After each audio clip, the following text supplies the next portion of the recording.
Hello, this is Veterans News, a production of the Nassau County Veterans Service Agency. I'm Ed Allman. I'd like to thank Altice USA for providing the training for our crew and for the use of their studio facilities here in Hauppauge. The show is broadcast on public access channels at a time we hope is convenient for you. You can also catch Veterans News on your YouTube. Just go to Veterans News UVO. I'd like to say hello to our viewers both in Nassau and Suffolk County because now Veterans News is shown in both Nassau and Suffolk County. We found a co-host. Sabrina Lacey is our commander of the Suffolk County VFW. Welcome, Sabrina. Thank you. Okay, I'd like to thank our crew. On camera 1, Jim Hessler. Hello, Jim. On camera 2, Al Zabrowski, who's not paying attention now. Our audio director is Pat Gugliano. Our control room manager is Robert Lane. Our video director is Beverly Allman, and our regular director is Al Zabrowski. Our floor manager is Pat Gugliano. By the way, if you'd like to ask me any questions or make a comment on the show, email me, please, at veteransnewsuvo@gmail.com. Our guests today are Hutch Dubosque. I said it right? You certainly did. Hutch Dubosque and Gerry Wiggins. They're both of the PTSD Veterans Association. Hutch is the president and Gerry is the fund administrator. And we'll ask him what a fund administrator is when we get started. We'll talk to our guest in a few minutes, but first, let us remember some of the veterans who died recently. Bill Santoro served this nation as a lieutenant in the U.S. Air Force. Albert Brillard was an aircraft mechanic with the U.S. Army Air Corps. Anthony Molinado was a U.S. Navy who fought, he was on amphibious landing craft at both D-Day and North Africa. Eric Oppenheimer, he fled Nazi Germany in 1938 and came back with the U.S. Army. Vider Lopez, a World War II and Korean War veteran, a gunner aboard a B-26 who flew 64 missions over Germany. He served also in the Navy during the Korean War. Angelo Termini, a U.S. Army veteran of World War II, he fought both in Sicily and Normandy.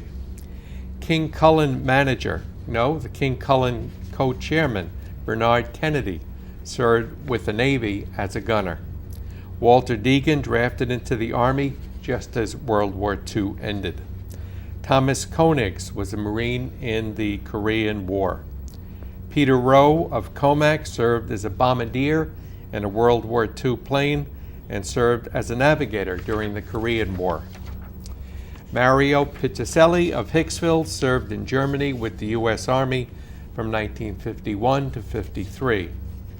Bernard Lunan from Hempstead retired from the Navy after 41 years. Walter Frey of Greenlawn, you were from Greenlawn, weren't you, Hutch? Huntington, I know him. Okay, really? Yep. Walter Frey of Greenlawn served in the Coast Guard during the Korean War. Jean Renaissance of Massapequa was another proud Coast Guard veteran. John McGowan of Hampton Bays, a Navy veteran who served during the Korean War. Mark McGowan, this is another McGowan but not related. Mark McGowan of Huntington was a proud Army veteran of World War II. And last but not least, Bernard Kennedy of Point Lookout, a Navy veteran from World War II. That's the end of our Veterans News. Now it's the time for our guests. Welcome, everybody. Hutch, welcome. Gerry. Thank you. I'd like to ask you first, let's get started. You're both in the Army veterans? Yes, correct. Okay. Where did you serve? I served in Vietnam in 1968 and 69 in Dak To, Pleiku. Dak To and Pleiku. Correct. Where are they? They're in Tu Corps, right by the tri-area of Vietnam, Cambodia, and Laos. Okay. Hutch, where did you serve? I was with the 25th Division, just northwest of Saigon, up by the Cambodian border. And I was over there in 1968. I walked right into the Tet Offensive. 68, the Tet Offensive. What was the Tet Offensive like? That was a little bit hairy. The first experience I had with the Tet Offensive was an overrun of a perimeter, and it didn't stop for 11 and a half months.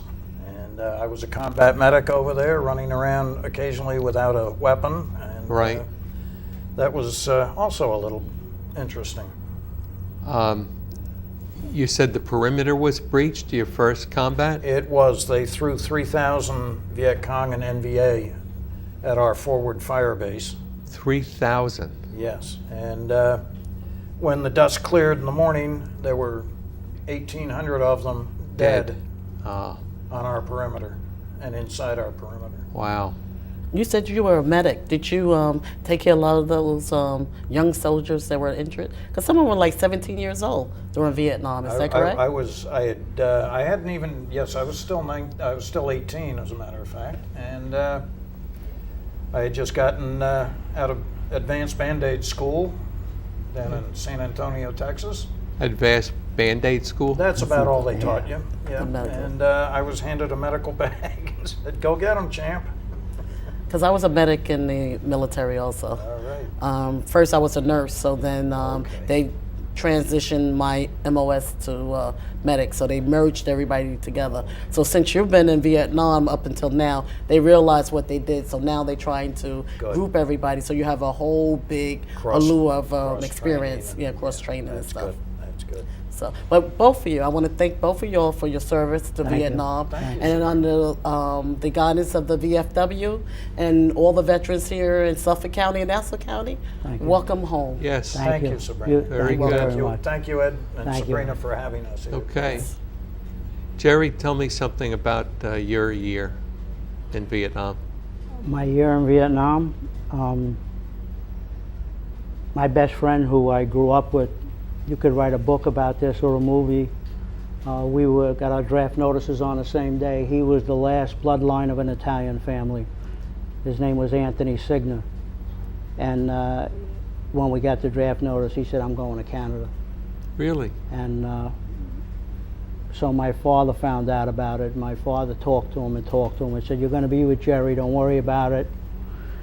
He talked to him almost every day. So we finally, he said, okay. So we went to Bayshore. That's where we were put on buses and sent to Fort Hamilton. And our serial numbers one number apart. We were in the same barracks. He slept on top, I slept on the bottom of the bunk beds. We graduated basic, we went to AIT in Fort Jackson, and it was 4 guys in a room, Brick City they called it. He was with me. At the end of AIT, the Black Hats came in. They wanted to The know. Black Hats? Yeah, their jump school. They said, "Look, if you go to jump school right away, you wouldn't have to go to Vietnam." So Tony said, "Yeah, that's a pretty good idea." So I went up and I signed my name, and he's sitting there laughing. He said, "I'm not jumping out of a plane." I said, "This isn't high school. I can't take my name back. I'll go with you. We'll be together." And he said, "No." I went to jump school in Fort Benning, Georgia. He went home.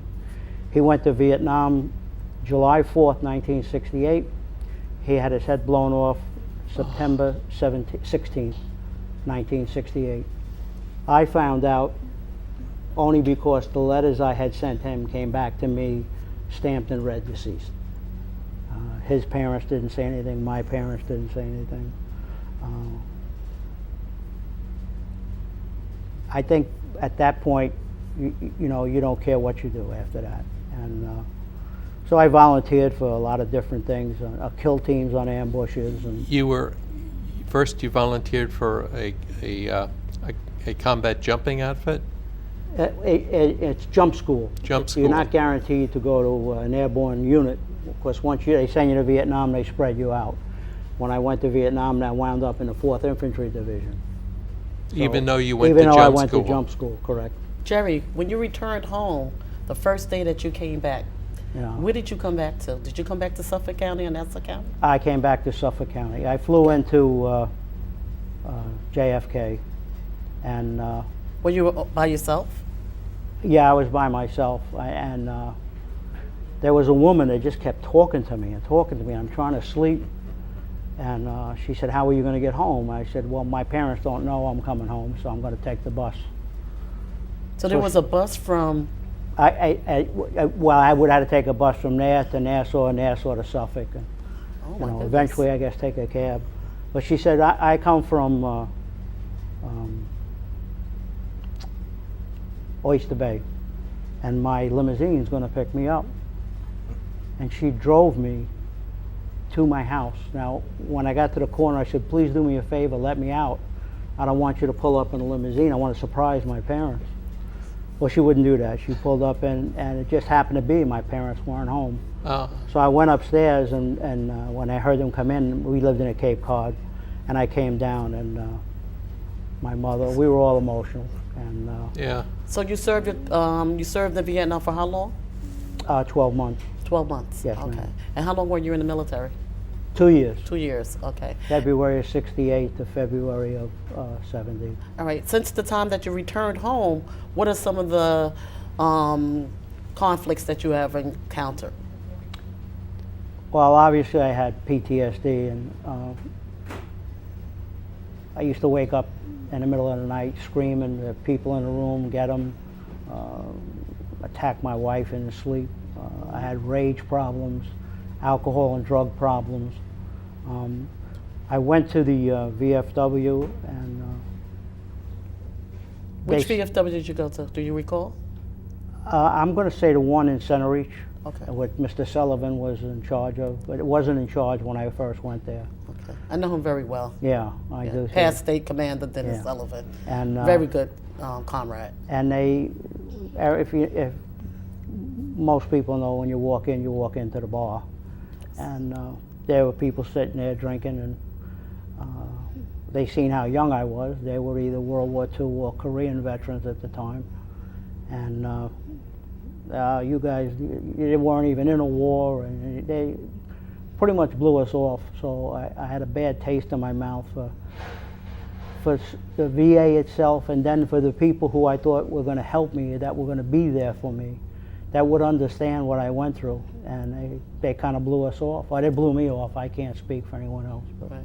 Well, thanks for you coming home and you telling the story today. Thank the you. viewers could acknowledge that you are a person and you have served your country, Yeah. and you did come home, and thousands of veterans did not return home. Correct. And being that you're here now, I want to say we are happy you're here. And I'm in the VFW, Suffolk County VFW Commander. you.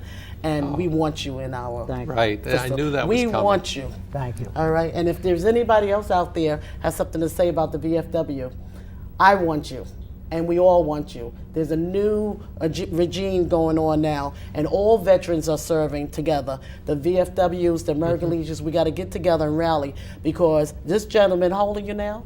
70. He's 70 years old. He's a kid. And he's a kid, but his struggles that he've gone through over the years since he's still smiling, and he's still here today fighting. So those of you who think that you don't have enough time, look at him and look at both of these comrades. They all have the time to sit here and bring this information to you, the need. So we need to rally together and give them the support that they need. What I always say too, I apologize for interrupting. Right. To the people out there, the veterans that are suffering with the PTSD and alcohol and drugs, before you pick up a drug, before you pick up alcohol, before you pick up a weapon to your head, pick up a phone. Call either a crisis line, call the VFW. We have a 501c ourselves, the PTSD Veterans Association of Northport. Call us, doesn't matter what time. We'll come and help you.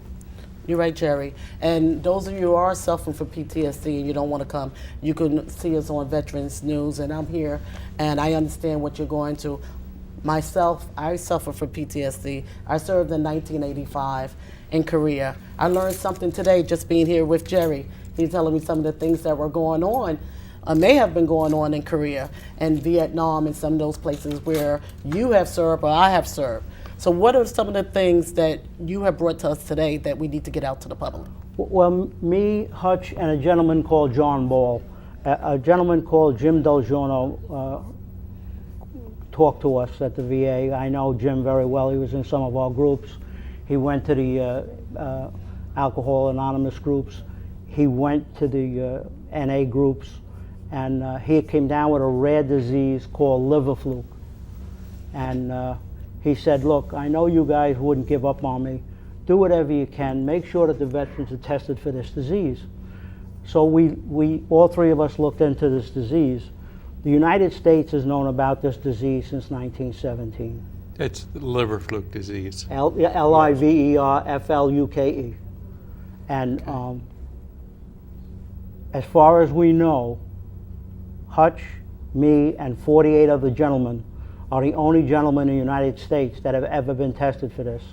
And out of the 50, we say 14, but they say 12 of us came back positive for at least one parasite, some more than one parasite. And we're here that we want every veteran who walks into the Northport VA hospital. I would like it that the whole United States, but I'm concerned about the Northport VA hospital now. They test for everything else. When you first come there, they should be tested for liver fluke. We were told the only place you could be tested for that is Seoul, South Korea. So they sent our blood samples to Seoul, South Korea, not our stool samples. And 12 of us came back positive. They told me that the parasite that I have, they don't have anything to give me.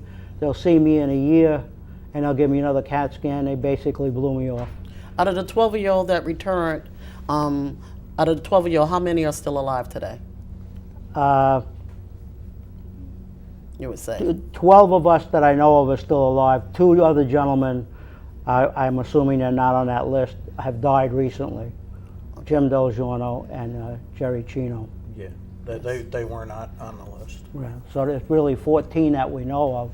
And we know of other people. Al Cavallaro died of it. His wife is getting compensated for that. Up at the Northport. He worked up at the Northport VA hospital. So they know about the disease. The problem is they're afraid to open up this door. you brought it to the attention of the past regime at the Northport VA, because now we have a new administrator there. Yeah. All right. So have you brought it to their attention, and what have you achieved from that?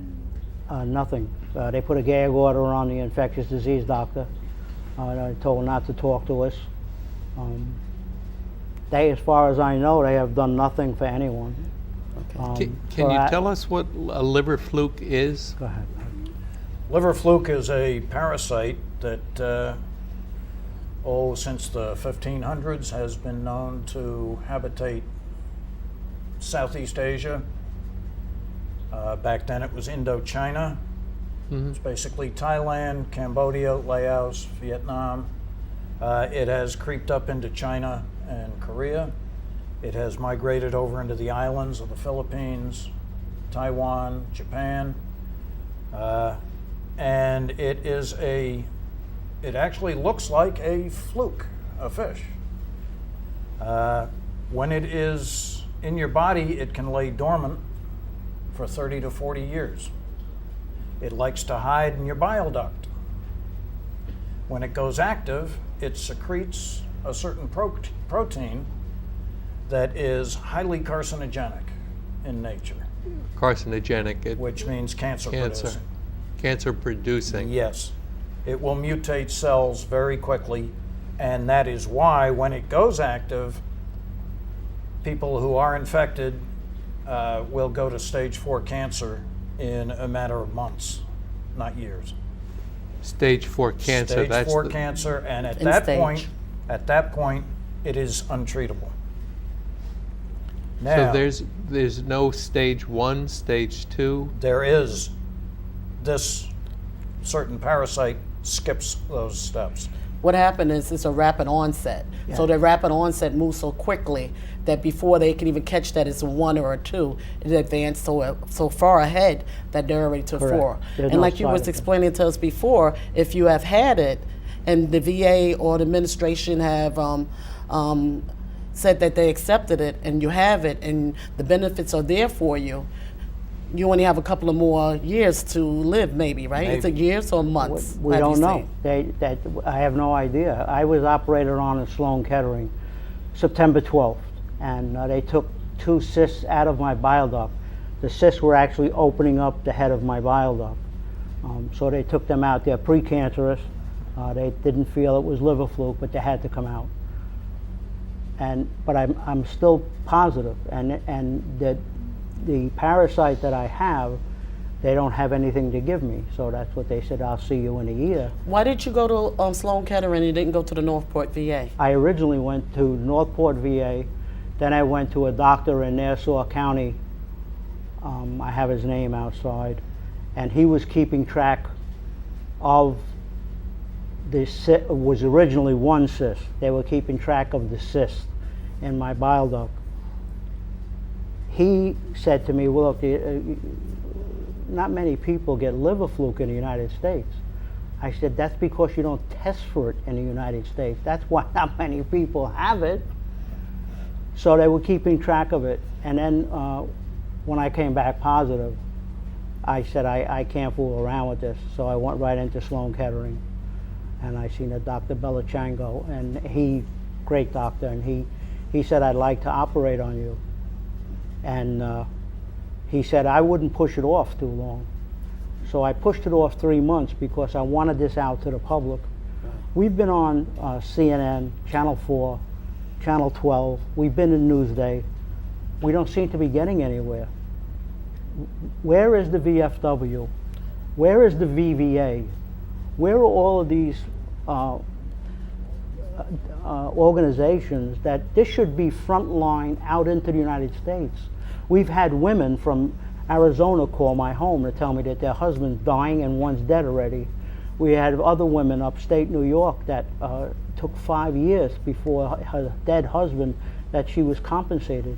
The Del Giorno family, if you don't have 10 years in, you will not be compensated. She came up 8 months short and they couldn't do anything for her, so she receives no compensation. All right. The VFW and the VFW have rallied throughout many years to try to help speed line some of these disease process. It took a long time for us to get up to the Agent Orange, all right? The Agent Orange. And that took years, years and years. I have one of my comrades in my Brentwood VFW who have the disease, the Agent Orange. And they call them the orange hats because they wear the orange hats. And it took him years to rally. But he had to get involved in all the different organizations, and like you're doing now, coming to our show, and we give in to the viewers, telling the viewers, you know, you need to look into this. The VFW you belong to, bring it to your post. Yep. Which post do you belong to, you said? Nathan Hale. Nathan in Hale Huntington. in Huntington. They're a strong post. They're 435 strong strength. I know the commander over there personally. We have a meeting tonight. If I could take you guys right with me, you go down there, you can speak to 100 of them at one of our meetings tonight. You know, Wow. We need to get the word out. And in order to get the word out, we need you to go to the right source. Right now, you're doing the right thing. I commend you for what you're doing in the position that you're in, and I commend you for supporting him and everybody, what we need to do to get this information out. What do you think could be a mechanism that we can do to make sure that we all rally together to give you the support? Because you supported our country, all right? Being in Vietnam, you supported our country, then you came back and you worked, and then you supported our community. What can we do to support you at this point? I think we need to find the right people to get in touch with who are willing to listen to us, number one, and number two, to get behind this movement and get the word out and recognize that this is not just a Vietnam veteran problem. This parasite, through human migration and food migration, has ended up in the Middle East. We have troops there, don't we? Has ended up in Germany, France, Portugal, Spain, Italy. We have troops there too, don't we? Yes. And of course, South Korea. Yes. It's been there for decades. And you just told me today, and I'm like, I served in South Korea for Yes. a year. Yeah. I was in Second ID, Okay. 15 minutes from the DMZ line. And now that you bring it to my attention, and Ed also with the Nassau County, and I'm with Suffolk County, we all know we could spread it. And now what we need to do, like you're saying, you heard someone from Wyoming that were Arizona. Arizona, California. there are 2 Facebook pages loaded with widows of veterans who have died of this disease. I have pages and pages in a book just like Hutch's with not only how and when and why, but their picture. Ed and I, a couple of weeks ago, right, we were at the Northport and we had a meeting. Once a month, we have a meeting with all the leaders in the community, Nassau County, Suffolk County. They all come together to the Northport, and we talk about some of the different issues that the veterans encounter. They did have a person there to speak on the flu, right, Ed? And she did say that they are expanding and they're looking into it, to a lot of different things. I don't want to speak for her, but I also want to try to put you in contact with her. And then what I can do at this point, bridge it together. And what I can do, Ed, is speak to the Northport, ask the Northport would they be willing to sit down with us and talk over some of these issues and how we can go forward to alleviate or to make awareness to our community about the liver flu. We have some things that maybe you would be interested in that as veterans we would like to have done for us. And not have to wait 10 years for my wife to get a pension if I die of. Hutch has those items we could give to you. Yes. They're very important. Just the first item on our list is all the testing internationally has been done. There are reams and reams of reports that have been published in journals. All the government agencies in the U.S. recognize it. Even the VA has it on their own website. Correct.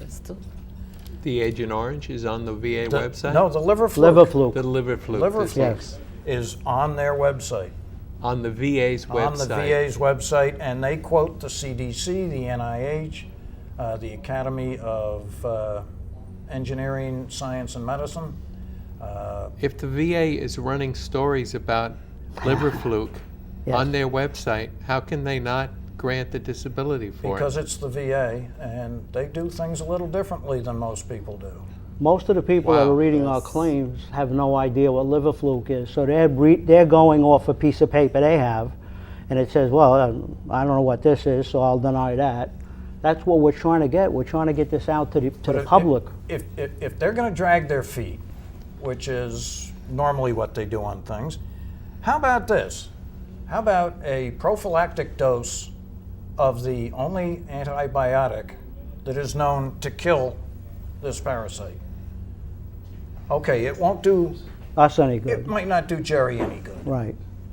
but the younger veterans, give them Sure. a course of this antibiotic that is Yeah. known to kill it. If they have it, fine. If they don't have it, no harm done. Buy 60 million of these tablets and go through the over 1,500 VA facilities nationwide and start Giving that asking, did you serve in Iraq? Here's 6 pills. Did you serve in Africa? Here's 6 pills. Oh, you just came back from Germany. Here's 6 pills. Yeah. And we don't want to hear Sounds like anything it. about budgets, because 10 people came down with the Zika virus, and in 1 week the federal government gave them $600 million. I fought for this country. Aren't I worth something? This course of pills, 60 million of them, Yeah. would cost 10% of what they spent on Zika. Here's a photograph. I hope you can see it. Where's the camera? This is the photograph of our guests. They were on in Newsday just a few weeks ago. Yeah. Yes. I hope you can read this. Okay, I'm afraid that's it. Thank Okay. you very much, Gerry. Thank you. Thank you, And Hutch. thank you for your Thank you. service. Thank Thank you. you for your service. Thank you. Welcome home. Okay, Thank you, Hutch. Ed. All right.